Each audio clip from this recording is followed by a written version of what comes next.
terkait dengan hewan sembelihan yang kemarin kita sudah selesaikan. Nah, ini masih ada satu poin yang perlu kita ketahui yang masih terkait dengan sembelihan. Kalau yang terakhir kemarin kita berbicara tentang hukum janin, ya. Hukum janin seekor binatang yang ada di dalam perut dalam perut ibunya. Ketika disembelih hukumnya seperti apa? Ya. Kemarin kita telah bahas bahwa sembelihan atau hukum daripada seekor binatang yang ada di dalam perut ibunya, ayyu'tabar zabhu ummihi zabhan lahu idza kharaja min batniha mayyitan ba'da zab'iha. Itu hukumnya dianggap sebagai hukum ibunya. Ya, yaitu dianggap sudah terpotong, seperti terpotong ibunya kalau keluar dari perut ibunya dalam kondisi mati. Amma in kharaja hayyan fala budda hina idzin min zakatihi. Tetapi ketika keluar dalam kondisi masih hidup, maka ketika itu harus disembelih sebagaimana disembelih biangnya. Ya, itu yang kita bahas. Kemudian ini ada satu poin lagi, yaitu maquti aminal hayawan hala hayatihi fa inna lahu hukmu mayyitati dzalikal hayawan. Yang dipotong dari hewan atau bagian daripada hewan ketika hewan itu masih hidup. Ya, misalkan onta dipotong punduknya, gitu ya. Atau kambing dipotong bokongnya. Sedangkan kambing itu masih hidup. Ya. Apa hukumnya? Dikatakan fa inna lahu hukmu mayyitati dzalikal hayawan. Maka apa yang terpotong dari hewan yang masih hidup atau bagian yang dipotong dari hewan tersebut hukumnya seperti hukum hewan itu sudah mati. Ya. Nanti di sini ada beberapa kategori. Nah, nanti kan ada hukum hewan itu ketika dia mati, ada yang halal dan boleh dimakan, ada yang tidak halal dan tidak boleh dimakan. Ada yang bersih boleh dimakan, ada yang najis dan tidak boleh dimakan. Ya. Illa syu'ur wal al-muntafa' biha fil mafaris wal malabis, kecuali bulu-bulu, ya, bulu-buluan hewan yang bisa digunakan untuk menjadi alat-alat, ya, tempat duduk atau pakaian. Ini kita akan bahas berikutnya. Jadi inna lil juz'il munqati' minal hayawan hukmu mayyitati dzalikal hayawan min haitsu halil aqli wa adamihi min haitsu at-taharati wan najasah. Jadi maksud daripada ini adalah bahwa bagian daripada hewan yang terpotong ketika hewan itu masih hidup itu mengikuti hukum ketika hewan itu sudah mati. Baik dari sisi kebolehan makannya atau dari sisi kebersihan dan kenajisannya. Contoh, maquti aminas samak hala hayatihi fa innahu yukal wa dzalika li hali mayyitatis samak. Apa yang terpotong dari seekor ikan, ya, satu ekor ikan ketika dia masih hidup, ya, maka potongan daripada, misalkan ini ada ikan besar, ya, ya, kita ambillah ikan yang besar itu, kemudian kita ambil bagian daripada ikan tersebut, maka bagian dari yang terpotong dari ikan tersebut hukumnya adalah halal. Kenapa? Karena ikan itu ketika mati dia tidak menjadi bangkai. Ya, dia halal untuk kita makan. Ya, ini hukum ikan. Wa amma qat'u min syati hali hayatiha fa innahu la yukal li najasati mayyitatiha. Sedangkan kalau ada seekor kambing ya yang kita potong, misalkan kita potong buntutnya dalam posisi dia masih hidup, maka buntut daripada kambing yang terpotong ini tidak boleh dimakan karena hukumnya najis. Kan dia tidak dipotong dengan potong yang syar'i seperti yang kita bahas kemarin. Karena yang dipotong bagian tubuhnya. Ya. Wa ma quti'a min insan hal hayatihi. Begitu pula dengan manusia. Ketika dia dipotong semasa hidupnya, ya, fa innahu tahir. Sesungguhnya bagian daripada potongan tubuh manusia itu suci. Litaharatil insan hala mautihi, karena ketika manusia itu mati dia suci. Paham di sini ya? Coba kalau manusia nggak boleh makan kan? Hukumnya dari sisi najis atau tidak najis. Ya. Maka itu begitu pula ketika ada bagian binatang yang lain, misalkan sapi, ya, atau kerbau, atau unta yang terpotong ketika dia masih hidup, ya, maka hukumnya najis linajasati mayyitatiha, karena ketika terpotong dari tubuhnya itu hukumnya hukum mati, seperti mati menjadi najis, ya, dia tidak halal. Wa dalilu dzalika ma rawahul Hakim wa sahhahahu an Abi Sa'id Al-Khudri radhiyallahu anhu anna Rasulullah sallallahu alaihi wasallam su'ila an jibabi asnimatil ibil wa aliyati al-ghanam faqala ma quti'a min hayyin fa huwa mayyit.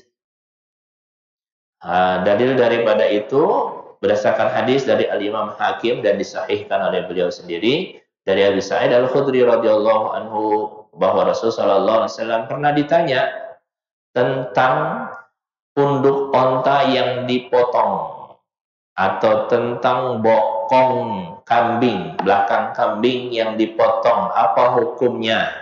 Ya. Maka Rasulullah bersabda, "Ma quti'a min hayyin fa huwa mayyit." Apa yang terpotong dari bagian tubuh binatang yang masih hidup, maka hukumnya seperti sudah mati. Karena dipotong dengan cara yang seperti itu, ketika mati najis. Ya. Ketika mati najis. Tidak boleh dimanfaatkan atau tidak boleh dimakan. Wa Abu Dawud wa At-Tirmidzi rahimahumullah wa labzuhu lahu wa hasanahu an Abi Waqid Al-Laythi radhiyallahu anhu qala qadima an-nabi sallallahu alaihi wasallam al-Madinah wa hum yajubbuna asnimatal ibil.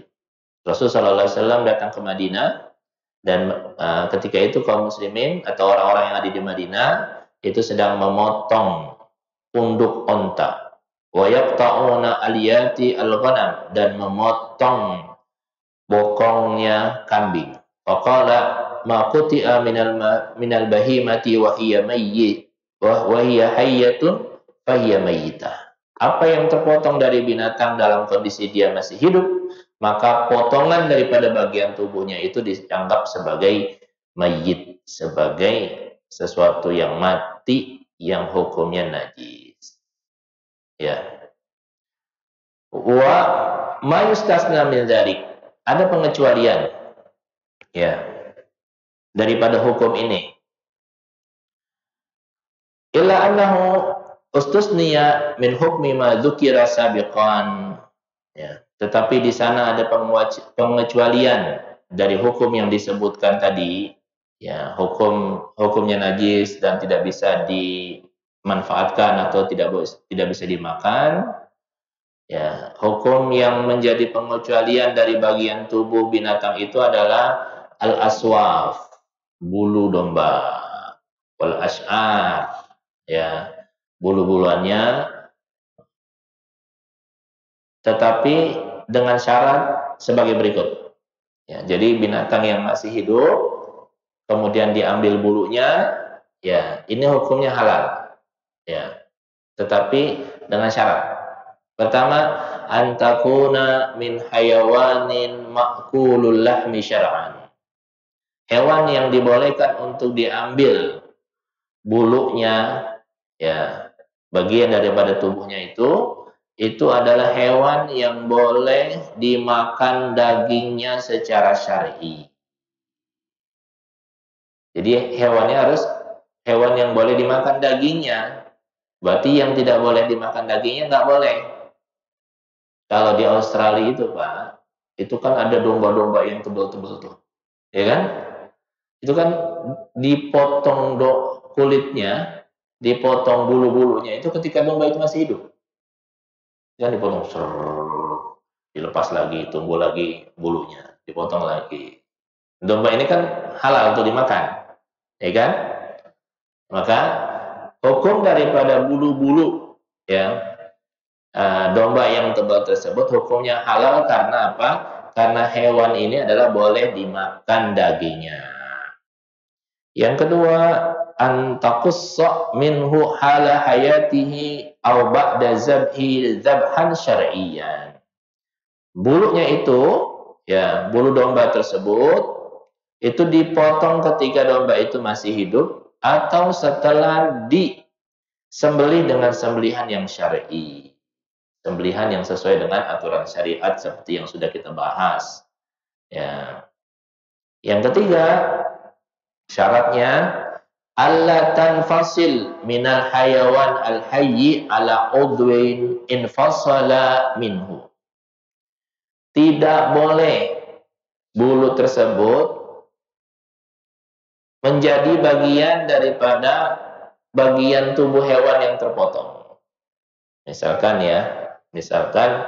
ada bagian daripada tubuh hewan itu yang terpotong. Misalkan kakinya terpotong dan di situ ada bulu yang banyak. Ya, hewan kan kalau kakinya terpotong masih bisa hidup karena ada 4 kaki kan, terpotong kakinya 1 misalkan. Dan di bagian kaki yang terpotong itu ada bulu yang bisa dimanfaatkan. Bulu yang menjadi bagian daripada tubuh hewan yang terpotong ini tidak boleh. Dia harus nyatu.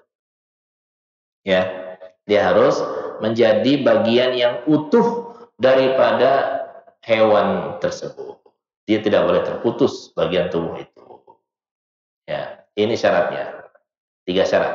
Syarat yang pertama adalah dari hewan yang boleh dimakan dagingnya, yang kedua dipotong ketika masih hidup atau setelah disembelih dengan sembelihan yang syar'i, dan yang ketiga tidak boleh menjadi bagian daripada tubuhnya yang terputus. Bulu itu diambil setelah terputus dari tubuhnya. Nah, amma sya'ru al-hayawan al-mayyit ghairul adami fa huwa najis wa la yutahhir li annahu la yudbaq. Ya, sedangkan hewan yang mati selain manusia ya sesungguhnya najis, dan selain daripada yang boleh dimakan dagingnya itu ya sesungguhnya najis. Seperti yang tidak boleh dimakan apa binatang? Harimau boleh dimakan nggak? Nggak boleh. Berarti kulitnya najis. Ya kan syarat itu. Ya. Jadi binatang dengan syarat yang tadi yang tidak bisa dimakan, kulitnya itu najis. Karena ada orang yang memanfaatkan kulit harimau. Ya kan? Itu hukumnya najis. Wala yutahhar li annahu la yudbaq. Ya, karena tidak bisa didabak. Kalau kulit kambing, kulit unta, kulit kerbau, kulit sapi, pokoknya hewan yang boleh dimakan, ya. Kalau kulit ayam terlalu tipis. Mau diapain kulit ayam? Gitu kan? Pokoknya yang boleh dimakan itu kulitnya boleh dimanfaatin. Tapi yang tidak bisa dimakan, contoh kulit harimau, itu kan ada orang sebagian yang ngambil kulit harimau gitu dijadikan sebagai, mohon maaf ya, sebagai mafras, sebagai apa namanya? Ya, sebagai tempat ini, itu nggak boleh, najis hukumnya. Ya, selama ini kan kita anggap halal-halal aja, ya kan? Seperti kulit seperti kulit sapi dan sebagainya. Padahal itu nggak boleh.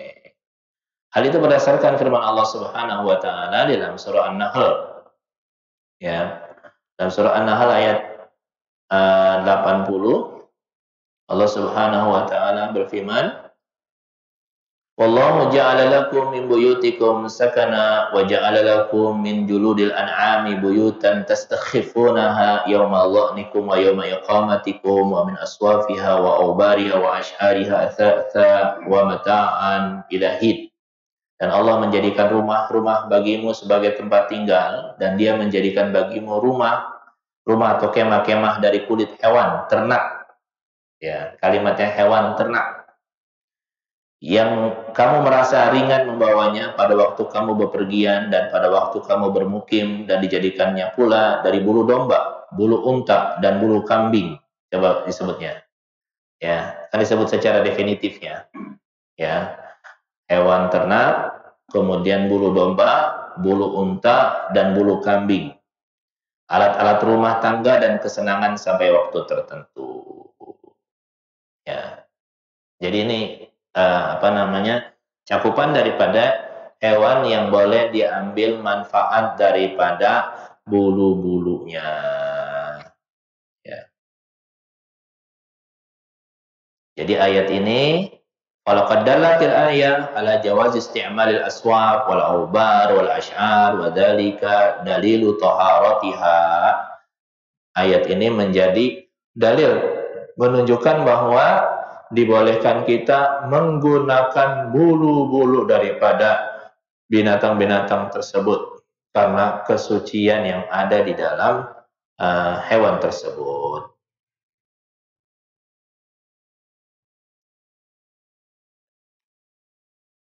Dan itu termasuk juga bulu binatang yang boleh dimakan. Ya, misalkan ada burung ya. Burung kan ada burung yang boleh dimakan, ya, maka bulunya boleh kita ambil kalau dijadikan sebagai hiasan. Ya, tapi kalau burung yang tidak boleh dimakan, yang punya yang punya cakar yang kuat, ya, itu nggak boleh dimakan. Ya, itu tidak boleh diambil bulunya. Ya, jadi pokoknya binatang yang boleh dimakan itu boleh diambil bulu-bulunya. Wa yuhramu akli al-mayyitati kaifama kana mautiha. Tidak boleh memakan mayit, ya, artinya binatang yang mati bagaimanapun cara matinya. Ya, yang dimaksud dengan mayit di sini adalah ma'uzhiqat ruhuhu bi ghairi dzakatin syar'iyyin. Yang dimaksud dengan mayit di sini, ya, bangkai lah bahasa kita ya, yaitu binatang yang dicabut ruhnya atau tercabut ruhnya tanpa penyembelihan dengan penyembelihan yang syar'i. Apakah mati secara wajar? Nah, sawa'un matat hatfu anfiha maksudnya mati secara wajar, mati sendiri gitu. Au matat bi fi'li ghairiha, atau mati karena ada yang membunuhnya. Kabarbin, seperti dipukul, wa khankin, dicekek, ya, wa gharqin, ditenggelamin, wa ghairu dzalik, atau yang lainnya. Kama yuhramu aqlud dam al-masfuh min ayyi hayawanin kan. Sebagaimana juga haram untuk memakan darah. Ya, darah yang keluar dari hewan apapun. Ya, darah yang keluar dari hewan apapun. Hal itu berdasarkan firman Allah Subhanahu wa taala dalam surah Al-Maidah ayat yang ketiga. Di situ Allah Subhanahu wa taala memberikan keterangan kepada kita apa saja yang diharamkan. Ya. A'udzubillahi minasyaitonirrajim. Hurimat 'alaikumul maitatu wad-dam wa lahmul khinzir wa ma uhilla li ghairillah bihi wal munkhaniqatu wal mawqudatu wal mutaraddiyatu wan natihatu wa ma akala sab'u illa ma zakaitu wa ma zubiha ala nusubi wa an tastaqsimu bil azlam. Dzalikum fisq. Al-yawma ya'isa alladziina kafaru min dinikum fala takhshawhum wakhshawun. Al-yawma akmaltu lakum dinakum wa atmamtu 'alaikum ni'mati wa raditu lakum al-Islam dinan. Faman ittara fi makhmasatin ghairu mutajanifin li itsmin fa innallaha ghafurur rahim. Diharamkan bagimu memakan bangkai. Nih, bangkai tadi yang dipotong tanpa potongan yang syar'i. Ya, bangkai apapun termasuk bangkai kambing, bangkai bangkai ayam, ya. Pokoknya binatang yang boleh dimakan kalau matinya dengan mati yang tanpa dipotong dengan potongan yang syar'i, itu hukumnya hukum bangkai. Ya. Tidak boleh memakan daging, tidak boleh memakan darah, daging babi, dan daging hewan yang disembelih bukan atas nama Allah. Ya. Yang tercekik.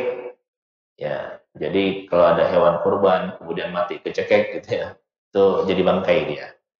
Yang dipukul, yang jatuh, yang ditanduk, dan yang diterkam binatang buas, kecuali yang sempat kamu sembelih. Seperti yang itu sudah bahas di pembahasan tentang memburu. Dan diharamkan pula yang disembelih untuk berhala. Dan diharamkan pula mengundi nasib dengan azlam, anak panah, karena itu suatu perbuatan fasik. Pada hari ini orang-orang kafir telah putus asa untuk mengalahkan agamamu, sebab itu janganlah kamu takut kepada mereka, tetapi takutlah kepadaku. Pada hari ini telah aku sempurnakan agamamu untukmu, dan telah aku cukupkan nikmatku bagimu, dan telah aku ridhoi Islam sebagai agamamu. Tetapi barang siapa yang terpaksa karena lapar, bukan karena ingin berbuat dosa, maka sungguh Allah Maha Pengampun dan Maha Penyayang.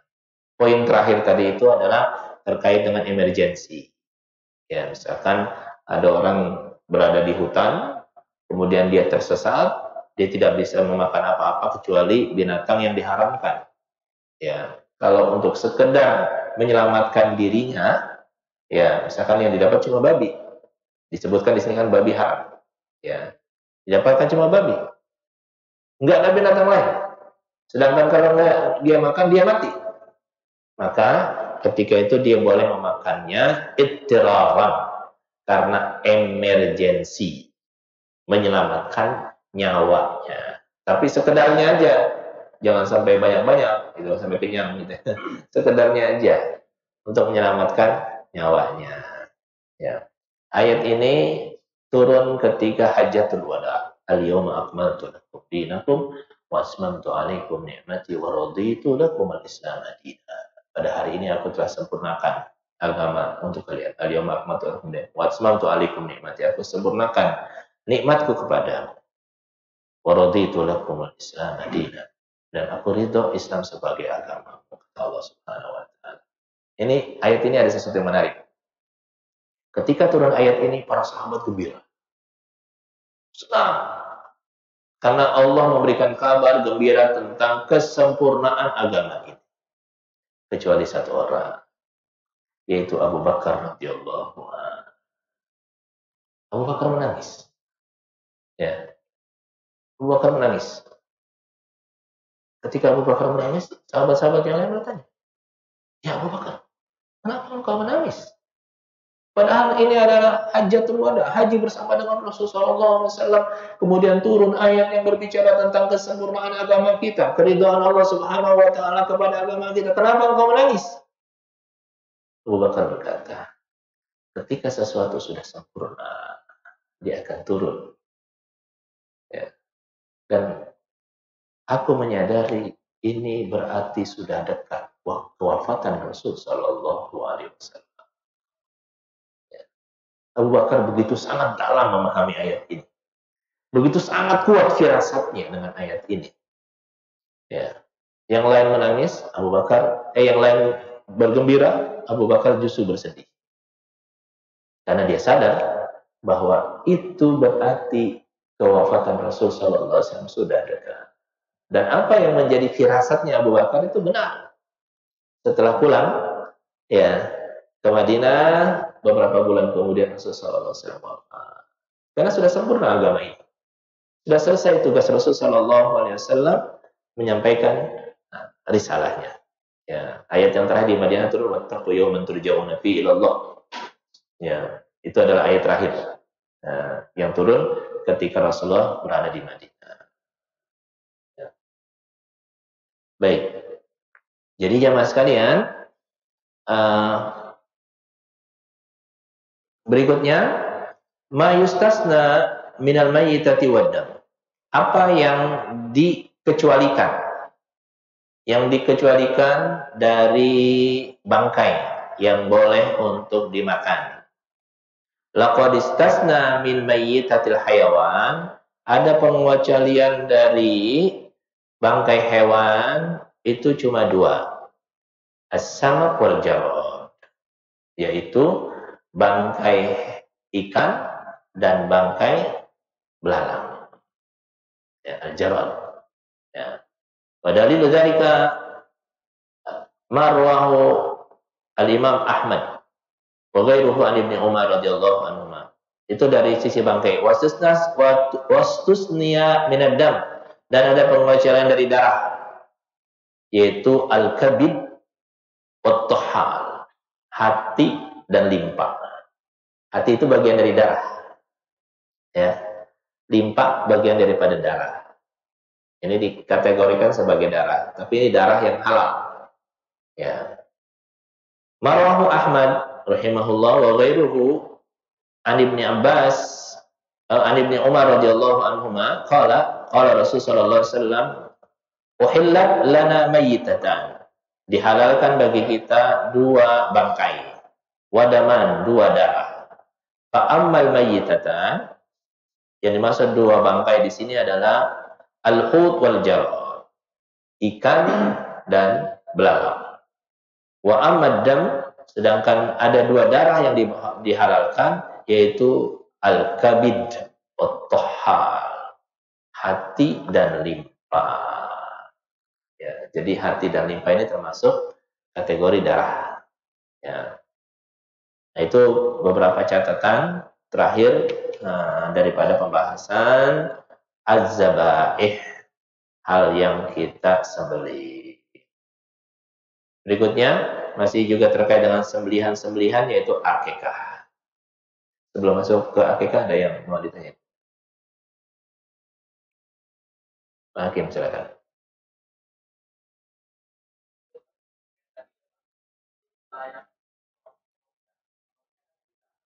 Iya.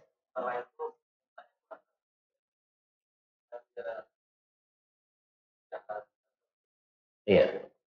Onta yang masih hidup ketika punduknya dipotong ya masih seperti hukum semula. Dia tidak berubah hukumnya.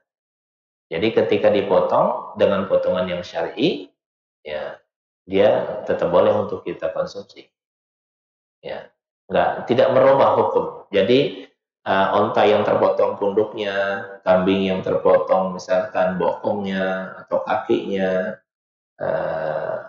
maksudnya bagian daripada tubuhnya, itu hukumnya hukum seperti hukum asal.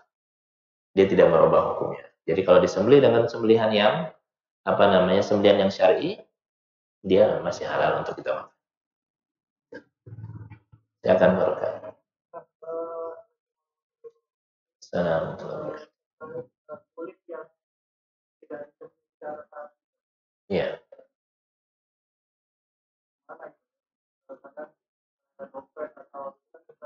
Iya, benar. Betul. Pasti banyak itu.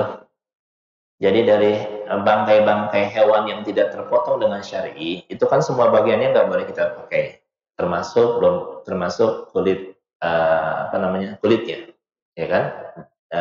Kulitnya boleh kita pakai ketika dipotong dengan potongan yang syar'i tadi syaratnya kan, atau dari binatang yang diambil dari binatang yang boleh dimakan. Ya, ini memang banyak ya. Ya, jadi kita jangan menganggap yang haram itu cuma kulit babi. Ya. Tapi kulit yang kita ambil dari hewan yang mati dengan dipotong dengan potongan yang tidak syar'i itu juga enggak halal. Bangkai itu hukumnya. Kita kan sering membeli dompet, ya kan? Yang dari kulit, apalagi sepatu gesper gitu kan? Ya, tali pinggang, itu kan banyak dari kulit. Ya, dan kita nggak tahu itu kulitnya dari mana. Ya, ya untuk kehati-hatian kan banyak juga yang nggak pakai kulit, ya kan? Nah, imitasi KW-KW gitu ya. Beli aja lah yang aman daripada kita bawa-bawa bangkai, ya kan? Walaupun cuma sebagian kecil, misalkan cuma 20%-nya, 30% daripada yang kulit yang nempel di situ.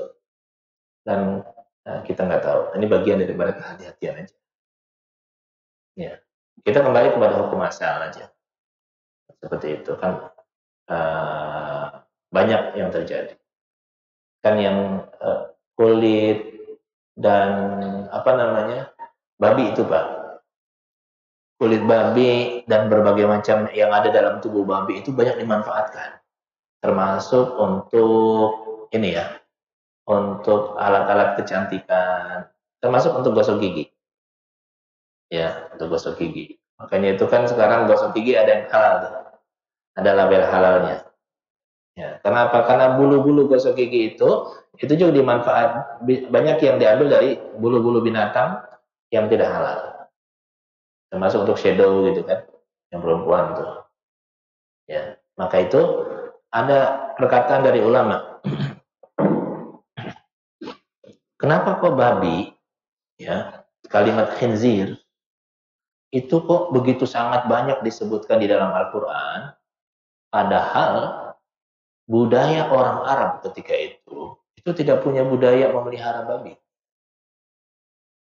Ya, nggak ada. Nggak ada cerita orang Arab itu memelihara babi. Dan maka kata para ulama, rahasianya adalah karena daging babi dan seluruh yang ada di dalam tubuh babi itu sekarang menjadi barang yang begitu sangat luas menyebar di dunia.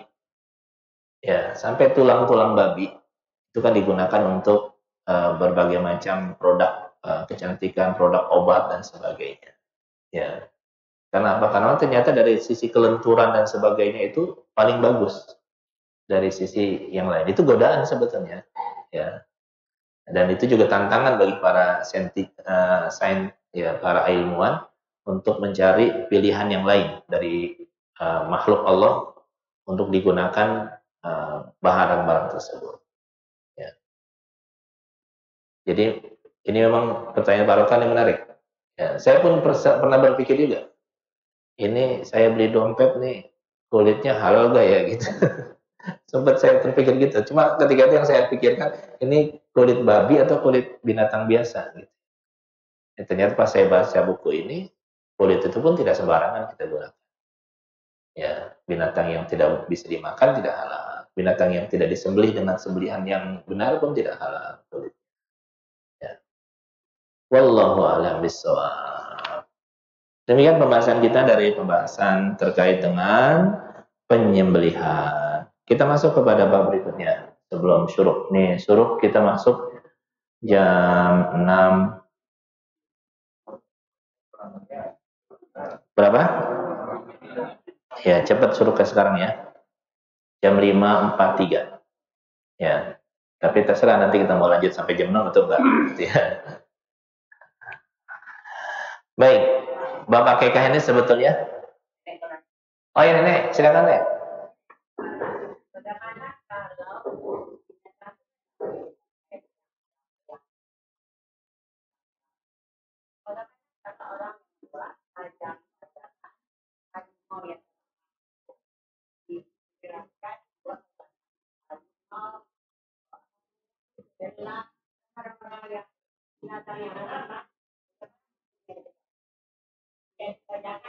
Iya. Kita kembali kepada hukum asalnya, Nek. Berarti najis. Iya. Iya, ketika najis ya nggak usah dipajang. Nggak usah kita, Pak. Ya dia memajang najis berarti, Nek.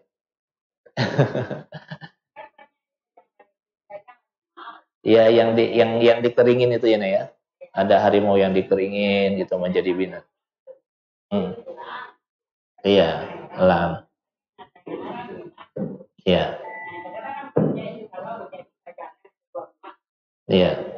Kalau dalam bentuk harimau yang lengkap, ya itu seperti patung jadinya. Patung itu hukumnya tidak boleh kita letakkan dalam rumah. Begitu pula ketika bentuk elang, itu kan patung yang tidak boleh kita letakkan di dalam rumah. Kalau ada patung, malaikat tidak masuk.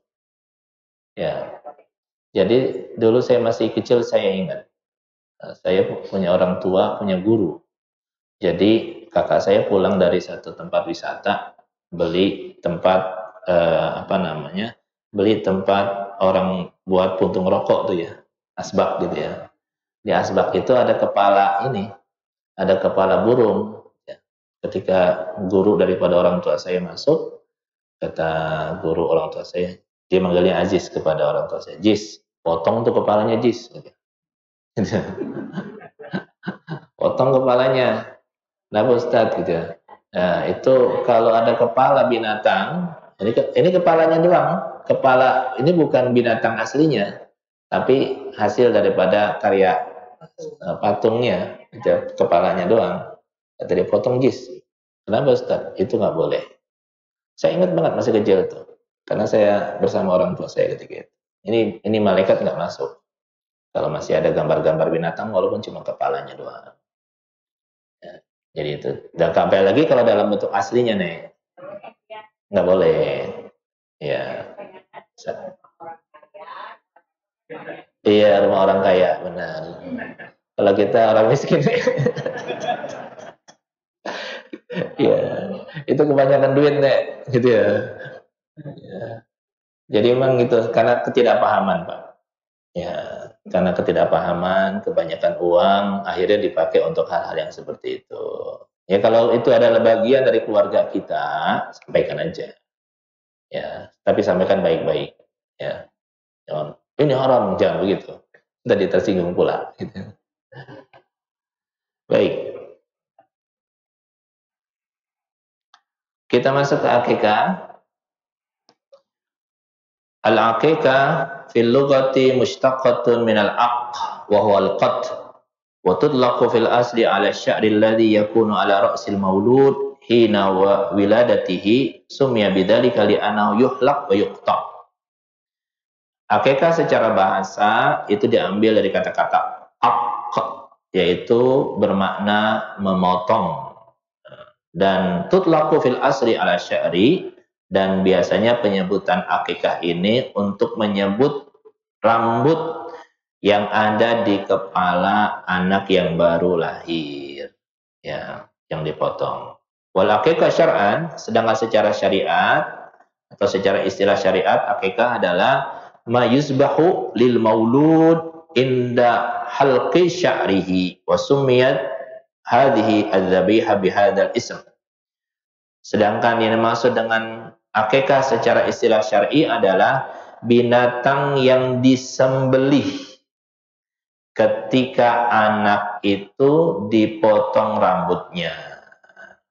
Ya, binatang yang disembelih ketika anak itu dipotong rambutnya. Wasumiyat hadhihi zabiha, disebut hewan sembelihan ini dengan nama ini li'annaha tuqta madzabihaha wa tushaqqu innal halq, yaitu karena binatang ini dipotong ketika rambut anak ini dicukur, ya.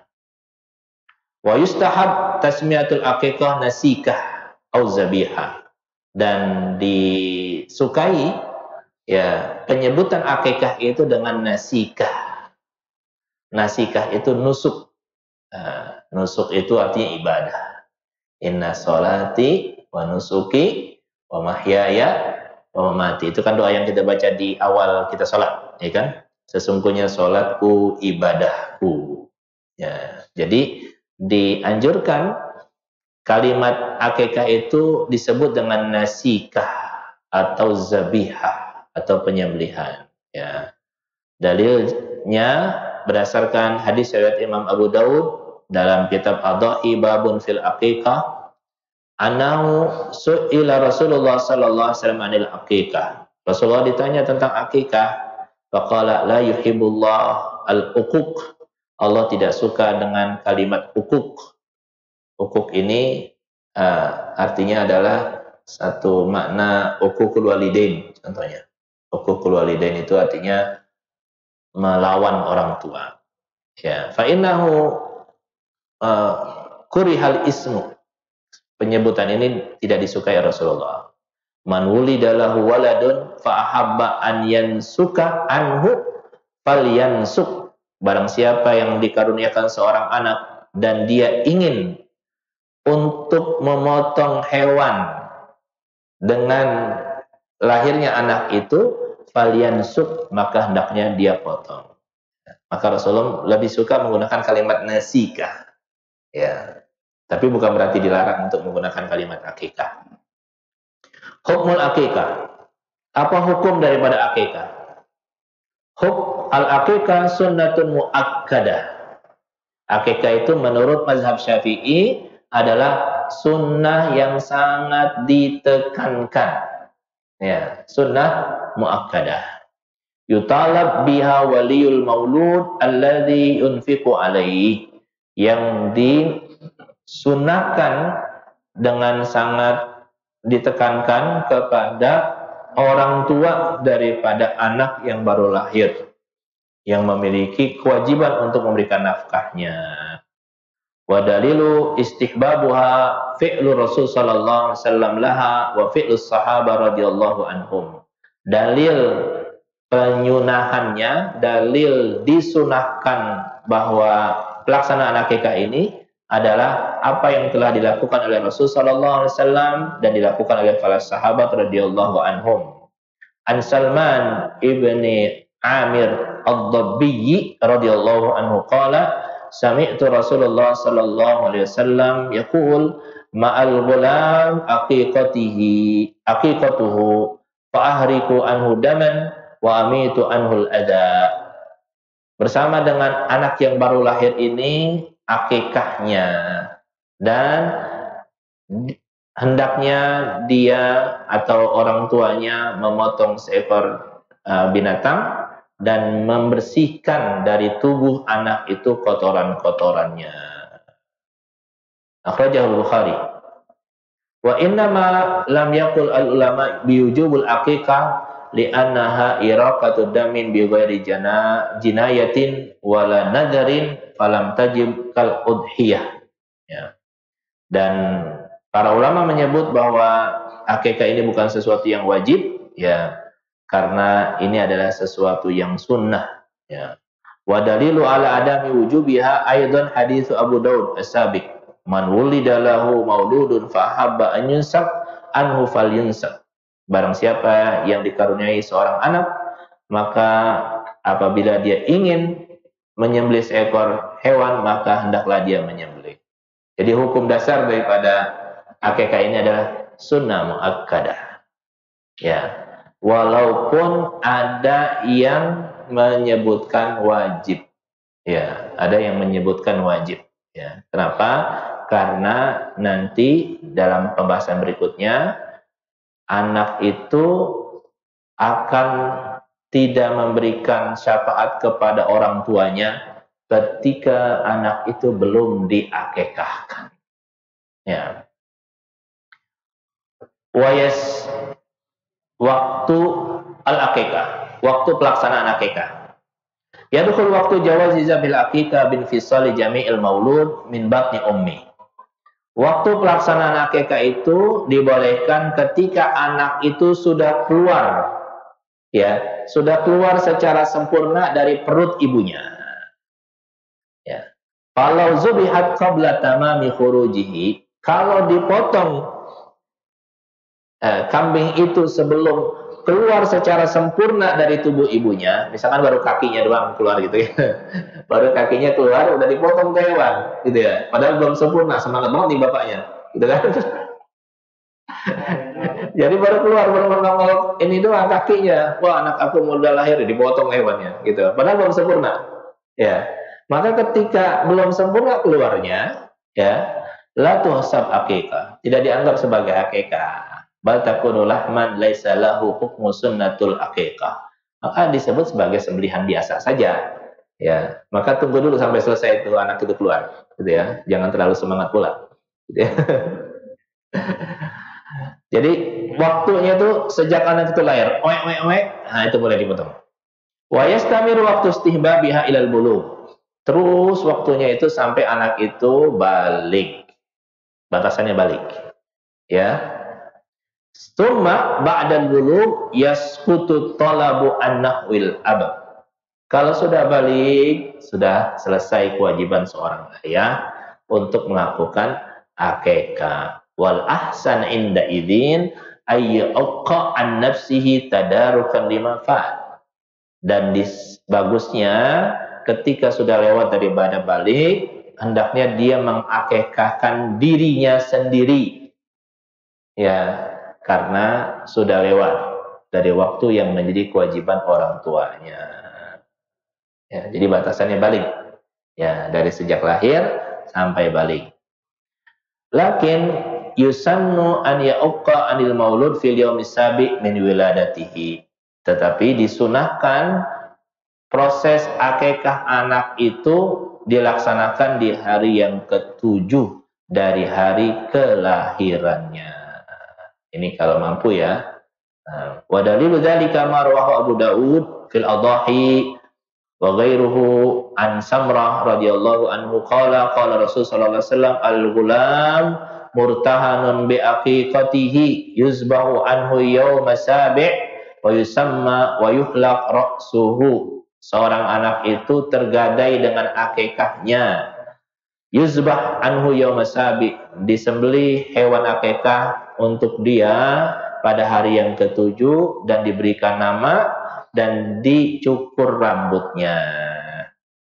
Yang dimaksud dengan murtahanun atau tergadai dengan akikahnya di sini adalah tansya'atuhu tansya'atun salihatun wa hibzuhu hibzan kamilan marhunun bizibhi anhu. Perkembangannya menjadi perkembangan anak yang soleh dan penjagaannya dari Allah dengan penjagaan yang sempurna itu tergadai dengan akikah untuk dia. Ya, artinya tergadai kesempurnaan pertumbuhannya, tergadai penjagaannya dengan akikahnya. Makna lain, la yashfa' biwalidayhi yaumal qiyamah illam yu'aqqa anhu. Si anak tidak bisa memberikan syafaat kepada kedua orang tuanya pada hari kiamat kalau dia belum diakikahkan.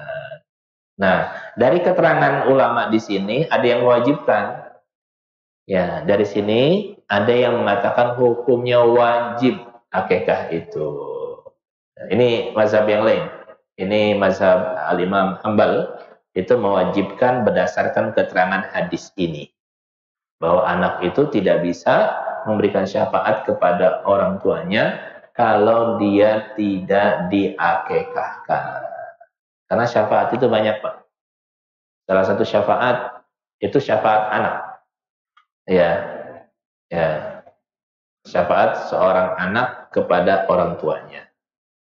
Ya. Karena seorang anak itu bisa mengkatrol orang tuanya dengan kesolehan yang dia miliki. Sebaliknya orang tua juga bisa mengkatrol seorang anak dengan kesolehan yang dimiliki oleh ayahnya. Tapi itu tidak terjadi kalau anaknya tidak diakikahkan. Ya. Baik, jemaah sekalian, saya kira cukup di situ pembahasan kita. Ada yang mau ditanyakan di sini? Iya, Pak. Assalamualaikum warahmatullahi wabarakatuh. Bagaimana kalau misalkan balik? Iya.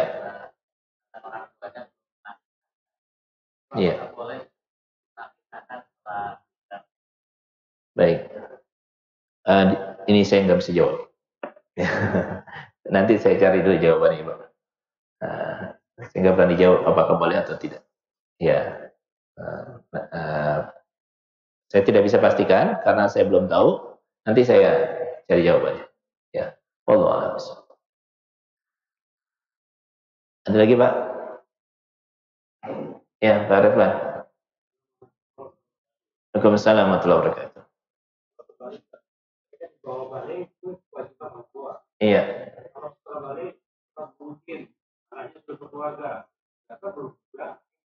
Mm-mm.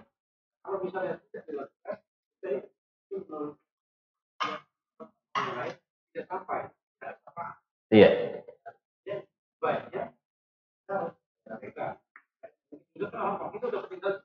Iya. Iya, kalau sudah balik kan sudah selesai batasan waktunya. Ya. Maka itu kembali kepada kita. Kita mengakekahkan diri kita sendiri. Ya, ini menunjukkan bahwa Islam mengajarkan kita seorang anak itu dia harus mandiri. Ya, setelah dia memiliki kemampuan, kesempurnaan dan itu hendaknya dia mandiri. Ya. Jadi kita kembali kepada hukum asalnya bahwa dasar hukumnya itu sampai balik. Ini juga menjadi concern bagi para orang tua. Ya, kan dari sisi angka atau dari sisi jumlah ini tidak terlalu besar, bisa untuk dia akekahkan anaknya. Ya, agar supaya segera untuk mengakekahkannya, jangan ditunda-tunda kalau dia punya kemampuan.